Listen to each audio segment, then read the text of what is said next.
We're here with another podcast. We're here with Riyadi. Brother's invited us out to his house today. Have a bit of a yarn. For brother. Yeah, thanks for having me, bro. I'll just say here just now, I watched a few episodes and I was getting jump on and just have a yarn and just break that stigma down what you're trying to do, bro. It's a good thing and you can have yarn today, yeah. Sweet, bro. So, yeah, tell us a little bit about your story. Where'd you grow up, who you are, and where you identify to? Yeah, bro. So I born and raised in Sydney, Waterloo Boys, my family ties are to Northwest New South Wales, a small town there, shout out to the whole. UALI goes here, pretty like me, I should say. And that's the sleep, bro. And what I three, but older brother and a sister. Grew up with me my whole life and that's me, bro. No, bro. There's growing up in Waterloo, it gets that stigma of, Brian, drugs, and I guess that you're one of the brothers that really was around it but didn't get involved in it. So for you, how did that feel for you watching your brothers go through those different trials and tribulations? Yeah, it was like you said, bro, like growing up around Leaky, you saw that there was two ways out, you're in really good at football or you went down the other path, tried with drugs, and unfortunately that was just that was the norm. Yep. But I almost just said to myself, I want this for me. I want to start. I want better, and it was so easy. Like you could have went either way when you were because, from age of 14, 15, like boys around our juvenile systems that had curfews for police, all that kind of stuff, So like you get on one side of your mates, you had that.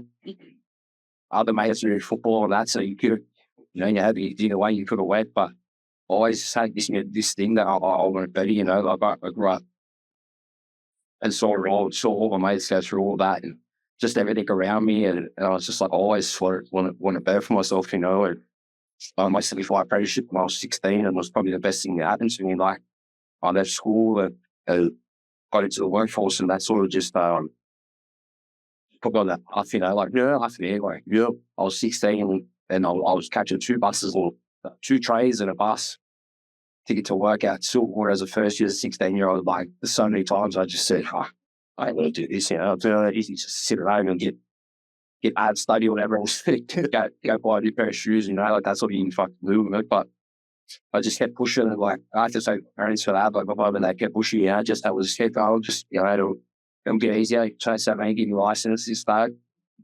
So yeah, I just always strived to, I wanted to be just to, I guess, break that cycle really, Brian. Like, I just wanted to be at that bit better for myself, really. That's what drew me. Yeah.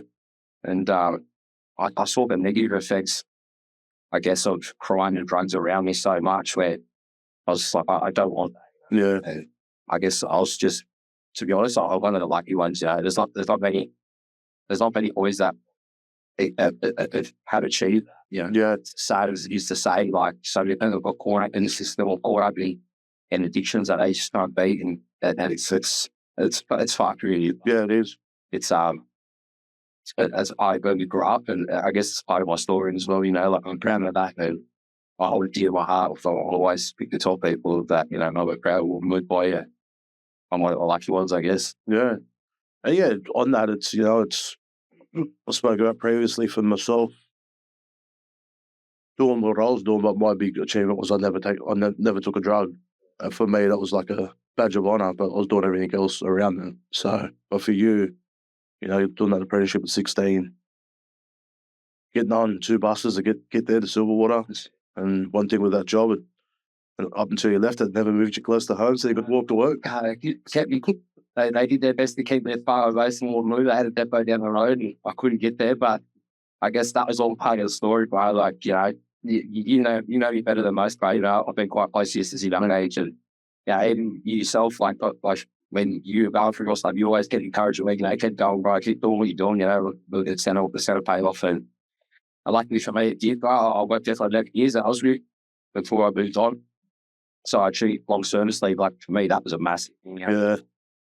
That I had that in my head since I feel like I finished my apprenticeship. I was like, I want to try and get more seriously, I think, like, 30 weeks leave, I was like, that's bad. Yeah. I had all day, but I was lucky enough to do that. And yeah, like, it taught me so into life. That's the way you said, bro. Travel all around Sydney and just went to grow up quite quick, Yeah. I was always a pretty mature person. Uh, yeah, like, I think that really hooked me at 16 and just being in that workforce. And it was because it was such a big job too, it made it easy, good lifestyle and benefits for me. It sort of made, once I started into the routine, it made it a lot easier for me to start enjoying going, Yeah. I made good friends. Yeah, it was and to be honest, it was a good escape from what was going on at home too, like, you wouldn't move, like, you just sort of say in, like, it was just the same cycle going on and on. And for me, I just got away from it for the day and then back home in the afternoon, and I was like, back to reality, it was good just to have that sort of break from it. Yeah. Yeah. I guess there's probably been many times when you're waiting there for your bus and a couple of the boys will be there still going from the night before. Bro, so I'll be lurking around in the streets, pouring water, and like, they're not up to me, but they're not out going. Yeah. Yeah. That's Waterloo, bro. Like, and I stood out. I'd never change it for the world. It made me the person who I am. I'm sure you could say, like, it's a part of my DNA, and that's where that was the part of growing up in the inner city, I guess. But yeah, it was just like, so, bro, I truly am one of the lucky ones, like, I've had drugs and Yeah.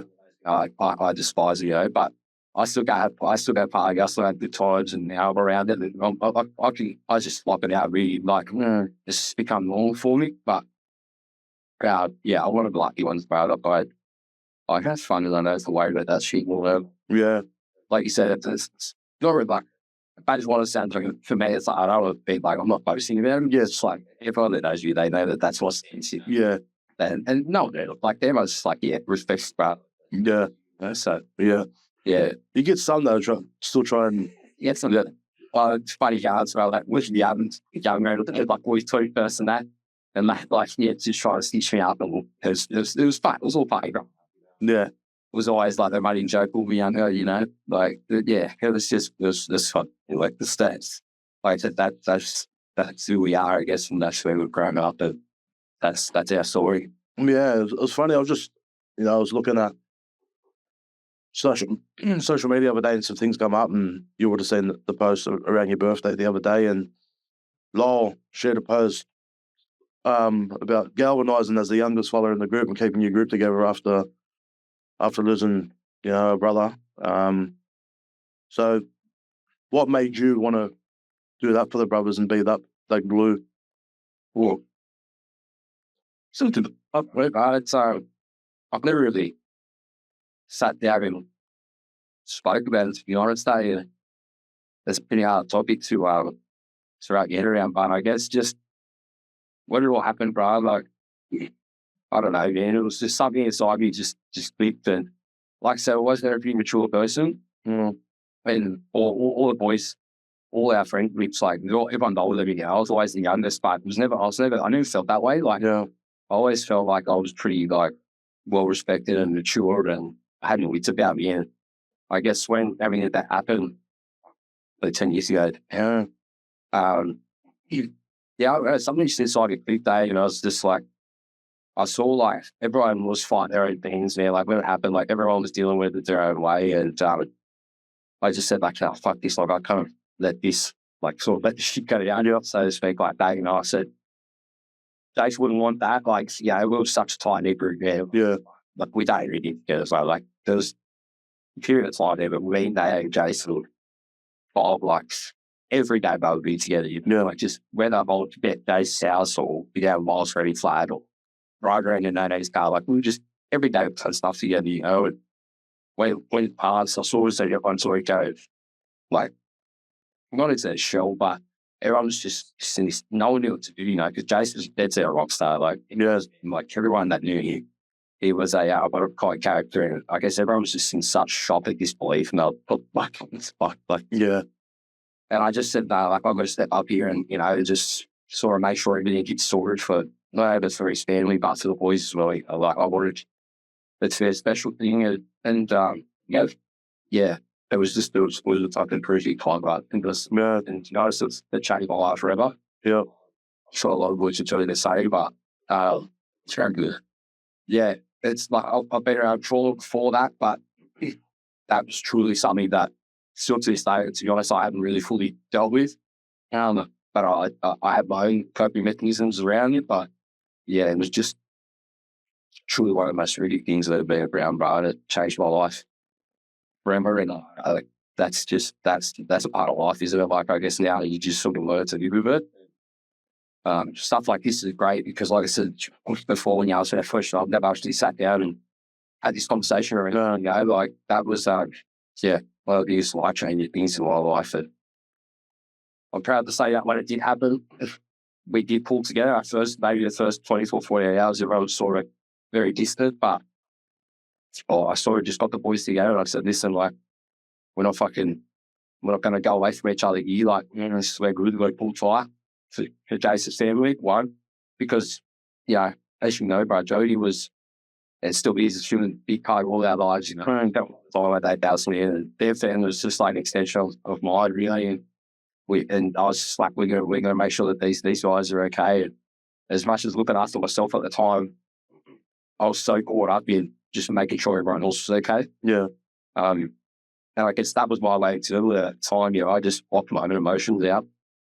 And I just went into sort of this protection mode, and I just wanted to make sure everything was okay and everything was done right. And basically just got the send-off that he deserved, really. That was my main thing. And it was one of the most really times of my life, I reckon. Yeah.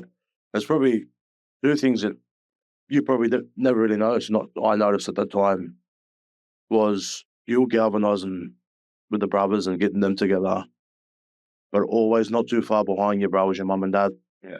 And I remember, I don't know if you remember having the yarn, but you said to me, my mum and dad are over there talking, and I haven't said them talk like this for years. Right. One my dad is boy. Yeah, that was like they were sworn in as the ending. To see everything come together for me at that time, that, like you said, they were around a lot more after than they always are. Both of them, very impressive life and less, like they've been split since a very young age. So I've been learning to deal with them being their own fathers and that. But when did that happen? They were up on every step, like they were checking in every day, and they were because they knew how close I was with Jason. They were close with Jason too, like not only that I was close to his family, I was close to my family, and they were there every day, bro. Like chucking money to do a fire up as that was the week and funeral. Now, like I did it at build fire, so I still don't. No. I probably put on fucking fires for funerals or weddings, I'm so fortunate, but. So that's just your path, bro. The other one I'll add to that is court. It's fast. Hey, don't worry about things. It's just a small boy. It's just all, there's like I said, bro, they were rocks for me, and they still are. Like, I mean, I like parents so much, and they helped me get through that. It was a crazy time. Yeah, start was, and like. You like I said, I've been close to you guys for a long time, so I already knew your family's history dealing with losing someone, Yeah. When it happened again, it was, fuck, not again, like, this is crazy. It was a crazy time in life, bro. Yeah. Yeah, I guess, to look back on some of the travel and that you've both done together, or with the broader group, but then more recent to that time, just used to go on to America and stuff like that. Yeah, so we went and traveled America for 5.5 weeks together, just 2 out for the majority of it, and we had special guest appearance like Tony Cahill. He had a hit and run mission in Venice, Vegas, but it was I hope those memories so dear to my heart, because as selfish as it sounds, I basically got to spend these last 5 weeks of his life just to add, and I hold those memories, and a lot of the stories I haven't shared because they're just like, I don't feel right telling those stories without it, because it was our story. But I've just so many memories about this once I lost on a trip of traveling around America and just seeing shit like it's kids from all the bro. We never dreamt of going to America for movies, I used to love watching movies when I was a kid. And like, I remember we got to New York, was our first stop, and we just stood there and looked at each other and were like, we're in fucking Times Square. Like, this is our own alone. And, I was spinning out with stuff like that. And it was, like I said, bro, we got back on the Tuesday from America, 5.5 weeks together. And I totally said to him, I said, fuck, bro, I don't want to see you for a month. You shouldn't be able to call the last month, But sure as shit, I was leaving the next day. And then like, came back to Tuesday, seen him on the Wednesday, and then he ended up passing on the Saturday. So it was fucking, 4 days after we got back. Yeah. It was crazy, man. Yeah. I think that on the Wednesday we seen him was at Maroubra. It was a hot night. We all ended up at the pool. Yeah, right. Yeah. We'll see. November started coming in the summer. Yeah. Right, we didn't have air conditioning. Nah. So you 10 o'clock at night and we're always stressing. Yeah. So, let's go for a swim, and that's when we went for a swim. And yeah, it was just, like I said, I've changed a lot for him, to be honest. And it's crazy. That's the same way, but it's Yeah. it doesn't survive me now. Like, I still have days now, bro, where I just talk too much, like the boys. I just fuck. I didn't say have that. I'll Switch off. Yeah. switch off and just, because everything, like that night just replays over and over and over. And, imagine being the one to go up to his family and tell me Yeah.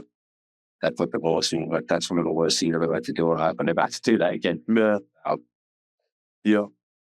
Yeah, it's just, it's horrible that happened, bro. But it taught me a lot of life lessons, and it honestly made our friendship, as big as I lost Jace was and still is, it made our friendship group become so tight. Like my core group of friends, like we're so rock solid.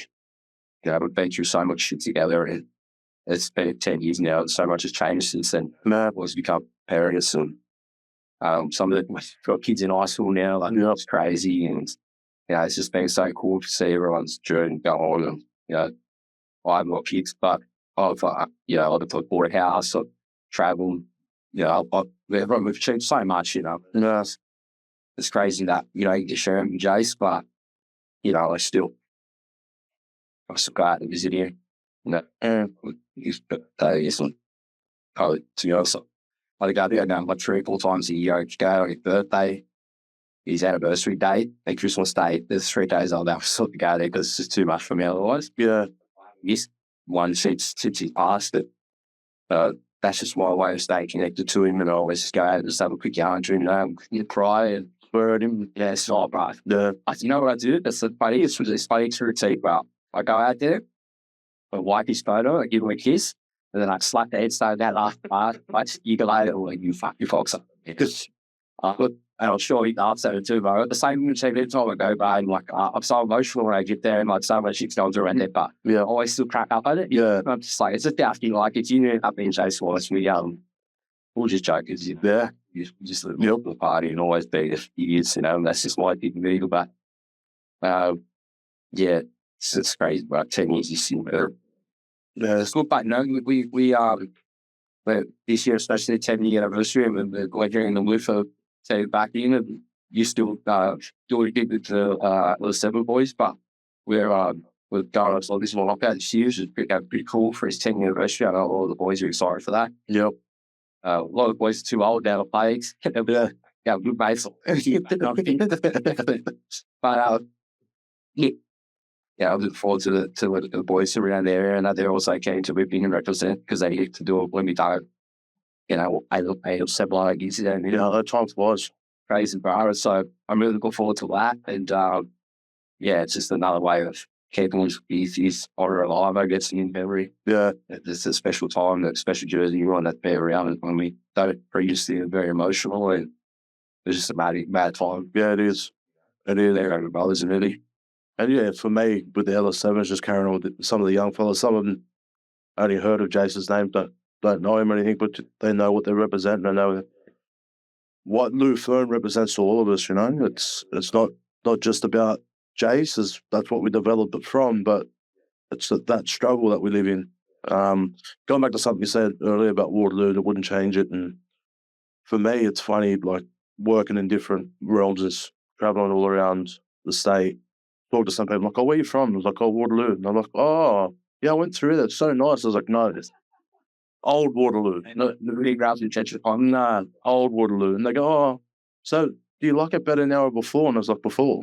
And I go, it's not just the way it was and who was there. I go, but no matter who you walk past down the street, it could have been somebody that have been an 8-day bender. They'd look at you and say hello. Now you walk past somebody and they look at you like, but what are you doing out? yeah, like you're the scum of the earth. That's you definitely right there. Like, I hate the gentrification of school in that area. Like, they're torn the community apart really, and they're only trying to look to me all. Yeah, My mum's still there. My mum's down the Raleigh area. My other was on Raven Street and went in his house. So I was thinking, all my family is still living around there. I'll be there all the time. Like, yeah, let's get around. But yeah, it's definitely changed from when we grew up. Like, it's not yeah. the same Waterloo of the early 2000s, 2010 and stuff. No. It's always hard, bro. Yeah, well, it's it.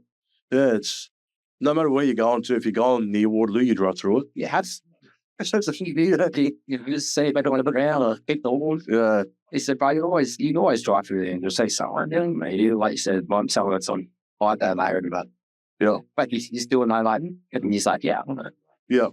Nah, exactly right, bro. So, as you said, like, congratulations on buying your own house and doing the travel and that, bro. It's something that's not spoken out enough from our community. That, especially if you're not a sports star, that you've gone out and you just worked really hard to make that happen. It's not to say you had good times at your job, but it was also some real shit times at your job as well. So, like, still getting up and going, and that's a big thing for that. Yeah, like you said, bro, it's not a common thing for women from, like, basically when I was 13, 14, like, my dream was fucking get an apartment somewhere and walk there 3 hours at mission, have my own place to call home, and like that was the dream. Like, now there's, as you can a house somewhere one water, like, it's never want to move far, but like, yeah, I didn't even ask for airborne until I was 30 years old. I used to 3 now, just turned 33. I my first week moving here back where I am now in Mascot.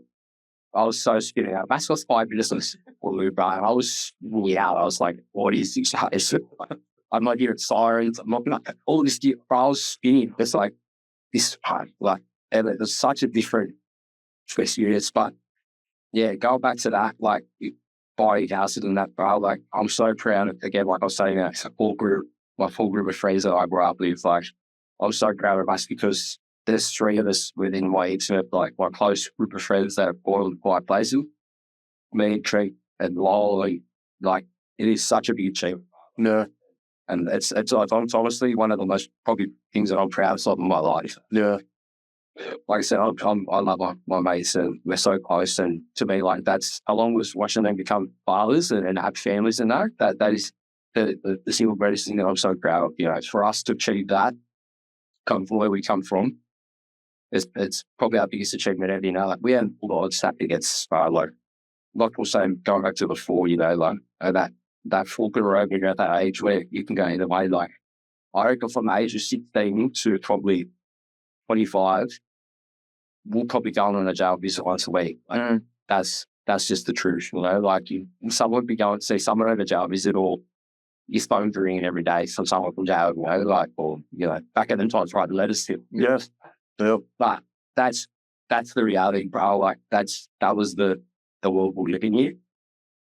So for 3 of us to achieve that now, and I hope all the boys are finally can be, but for the 3 of us to achieve that out of these young kids from Waterloo, like, it's crazy. Yeah. I could probably count one hand of people that I know for Waterloo that are bought places other than sports stars in. But for us to do that, just one friends group, it's honestly one of the things I'm so proud of. But like, Yeah. we've had to work so hard for it too. Like, I worked out at Ausgroup for 11 years now. I'm like a war support body, and I'm blessed to work out there, man. Like, that's given me so many opportunities. Like, I work hard and I work some horrible times, shift work and that, but it's allowed me to have so much and do more trying to do, which I love. And to be able to apply this place, and it's opened up so many avenues for me in life, and I just really cast myself, like first time buying a brand new car, like just had so many things that I never dreamt was possible. Yeah. From housing Shillaloo, but like I said, bro, in the lucky ones that I've had to work hard for it, and well, there's hard times where I just wanted to throw it in, especially, you know, when Jace passed, bro, like I could went like I forget it to that moment anymore. You know, he could have just smiled, man. And it was some boys did, got better in a horrible place, you know. And again, like I was just kept trying to shout this.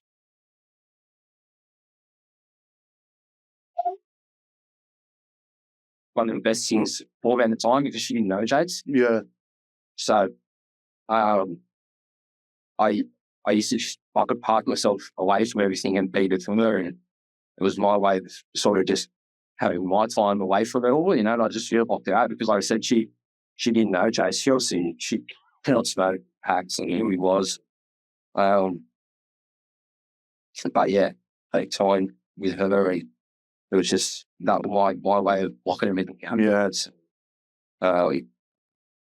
It was crazy, man. Crazy. Yeah, it was. And, you know, big credit to you then picking up the pieces but also not only, I guess, treading water, but maintaining what you need to do for yourself and going back to work and, you know, so you could kick these goals now. Yeah, bro. Having all these It was things. such it. I think I had noticed three.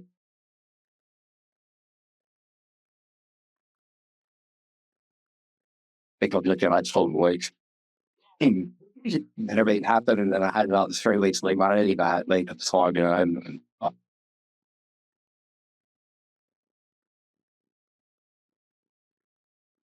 I was 3 weeks off, and that 3 weeks like, it was just such a roller coaster for me. Go to the funeral, we also got that blues for a couple of days as you do after a funeral, and it was riding away with emotions, and I was just really didn't see what I've done. I was like, see, it would have been so easy, but honestly, to just throw my hands up there and just say, fuck this. Yeah. What am I doing? It's my life's fair, never fucking this, that.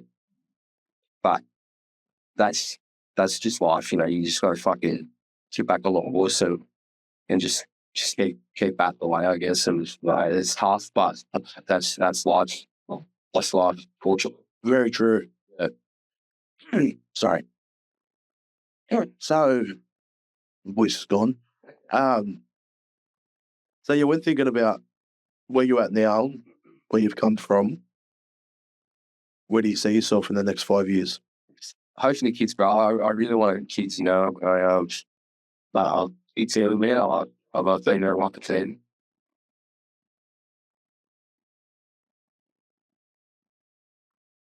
It's just saying a little voice, you know. It's last time. I think that's my guys. That's how the kids run around driving you insane. Go crazy like you. That's it, bro. Yeah, no, that's hopefully that, bro. And obviously more travel. Just seeing everyone drive by. That's my new thing, you know. Like I just want to see everyone. Just say I keep up to you know. I'm just like I personal scale be. Yeah. For me, my happiest time is when everyone's in you know, like that's my big mantra in life. Like I'm involved fully heavily, you know, so happy. I'm always just telling everyone like just celebrating him as a being, you know, like the littlest things in life when something happens, just celebrate. Like, Yeah. We've got so many odds and shit stacked against us within this world and society that anything that they're the happiest, the smallest things, but I just celebrate more things. Yeah. I get up and go to work in the morning, and to me, like, oh, that's all being known to me because you could so easily be out doing something that you shouldn't be doing it. Yeah, like for me, like every day I just celebrate this thing because I'm still here, and two, I'm blessed to live the life that I do, and Yeah. it's just, it's a blessing, bro. Right, yeah. Let's hope the next 5 years, it's known. Okay. Talking of kids, bro, you've played a big part in your niece's lives. And how's that, I guess, shaped you as the man you are? Yeah, so anyone that knows me knows that I've had my nieces pretty heavily in my life, and they've been a big role in my life. I was only young when my brother had kids, and he went and done whatever his path has taken him. But if my mum's godmother, she's had those kids, she's had kids, and I've always just been there and just tried to give them any like give them anything that they didn't have, you know, like I didn't want them to grow up and think that because they've been raised by men or whatever, that they're at a disadvantage, you know, like they never missed out. But I mean, they always had anything that they wanted. My sister too, like she's always been there too, but those girls, they always got, but they never missed out on anything, you know, and I've always, as much as they do my heading now, and the teenagers now, and the oldest one actually just turned 18 yesterday. Shout out Dazzy. Well, Yeah, but yeah, they're they play a part in life and they've been around, and yeah, I love them to death. But yeah, they're been around all my life, and I like to think I'm sort of a father figure and kids, you know, yeah, just to show that like I said, life it's like it throws curveballs at you, and that way you just got to adapt to it, and yeah, just get on with it, really. that's it. And just make the best of what you got, because that's all I've done. That's all you're doing. Yeah. Like we didn't have everything, but together you have it all. You know, I truly believe that. You know, if you stay together with your family and friends and that, you could have everything. You know, Yeah, whether you don't have it materialistically, you'll have, because you got that friendship and that bond with your family. I think that's a big thing. You know. very true. One question I'd like to finish up with, bro, is when it's all said and gone, you're in the dream time, what do you want to be remembered for? Cool. That's a tough one. I just hope that everyone remembers me as a good person, bro, first and foremost. And I just hope that I'm left the legacy for everyone, that they're like, yeah, like he really cared, and he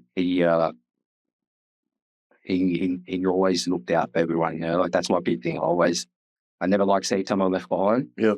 So I hope that, yeah, everyone can always remember me as someone that I give my toss. Always make sure everyone's okay. You know, like that's my big thing in life, and always looking out and checking in and making sure everyone else is okay. And yeah, I just hope that everyone remembers me as that, like a person that careable and make sure everyone else is all right. You know, just checking the regular. That's my big thing. Make sure everyone's all right. Mate, bro, thanks for having to sit down over the yarn today. Yeah, thanks for having me on, bro. I love it. Yes. You all right? Thanks, Charlie. All right, bro.